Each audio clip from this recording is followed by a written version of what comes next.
Hi, my name is Aaron from Superior Singing Method, and in this video I want to talk about building pharyngeal resonance. Okay, building pharyngeal resonance. At the end of this video I want to give you my best technique for building pharyngeal resonance, best kind of exercise and technique to be able to begin to build that and get into that. But let's just talk a little bit about what it is and what the pharynx, where all that kind of comes from, and having the knowledge will help you to be able to work the exercise and to really get the most benefit out of it.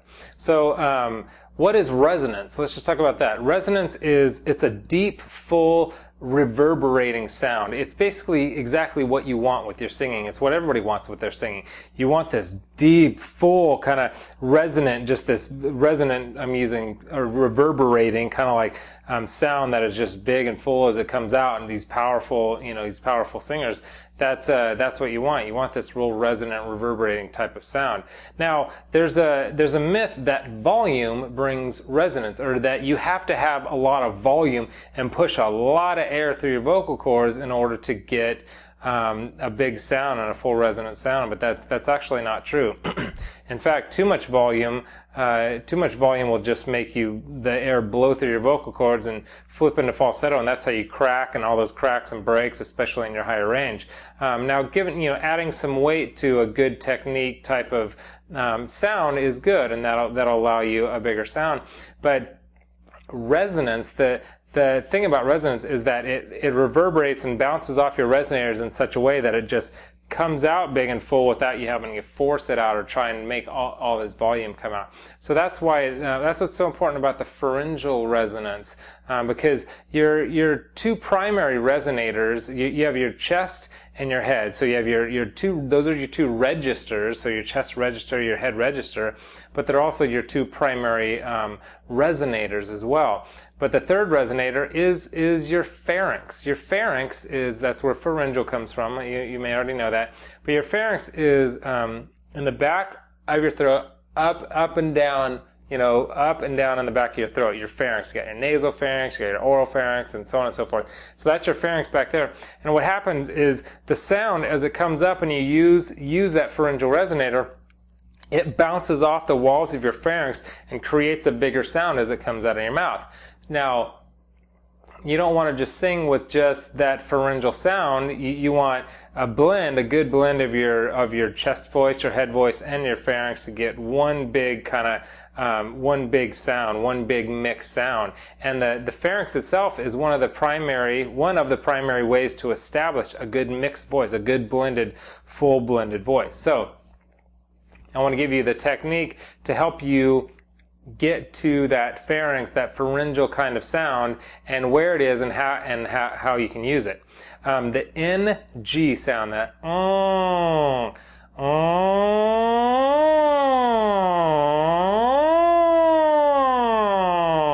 so that kind of brassy, it's kind of a little bit of an annoying, whiny, kind of brassy kind of sound. You're obviously not going to sing like that. In fact, you literally cannot sing like that because the NG consonant makes all the sound come out of your nose. But that sound is what you can add into your chest voice and your head voice to get a good pharyngeal resonance and get a good sound coming out of your mouth. The nose, the sound coming out of your nose, and that brassy sound, it's obviously not the only sound that you want, but there's an old Italian adage, and some of the greatest singers were like Italian opera singers and all that. And there's an old Italian adage that says, "Don't sing through your nose, but put some nose in your singing." Okay, so you want to add some nose, add a little bit of your nasal resonator and that kind of resonator for your pharyngeal and nasal resonators into the sound of your singing without sounding nasally. Nobody wants to hear a nasally sounding singer. You just don't. But you want to add a little bit in there. So the blend of your head and chest,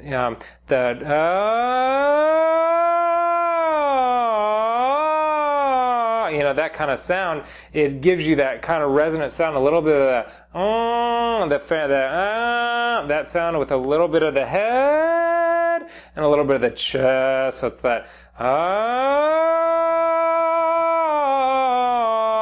so it's got a full sound, and it does have some volume, but more than that, it's got resonance. It's got kind of the sound reverberates off the walls of your pharynx and your chest and your head, and you get that kind of full sound. So that is building pharyngeal resonance. That's how you build pharyngeal resonance. One of the best ways is with that NG consonant, that putting that pharynx, that pharynx pharyngeal resonator into your singing. So that's basically that. That's a little bit of an advanced lesson. If you're just a beginner, if you are a beginner, or even if you're an advanced singer, I just want to encourage you to continue to pursue your dreams, because you can become a singer. And that's one of the things that I say over and over, is because I want people to know that singing is not just either you're born with it or you're not born with it. No, you can learn to sing. Learning to sing is something that is learned. You can actually learn the techniques and the exercises. So I encourage you to continue on. I do have a program, an 8-week systematic step-by-step program that will take you through all that you need to know for both beginner and intermediate and even expert singers. There's tons of exercises and techniques that will help you get to the next level, the next few levels in your singing. You can find that at the link below, and there's also some free stuff there. If you don't mind subscribing to the channel, I'd love for you to do that, and sharing the love by liking the video. And leave me a comment too, because I go through those comments and I look through there, and a lot of my students want me to help them with certain things, and oh, can you do a video on this? And I try to look through those, and I read them all, and they're fun, and I appreciate all the comments all the time. So anyway, I hope that was helpful for you.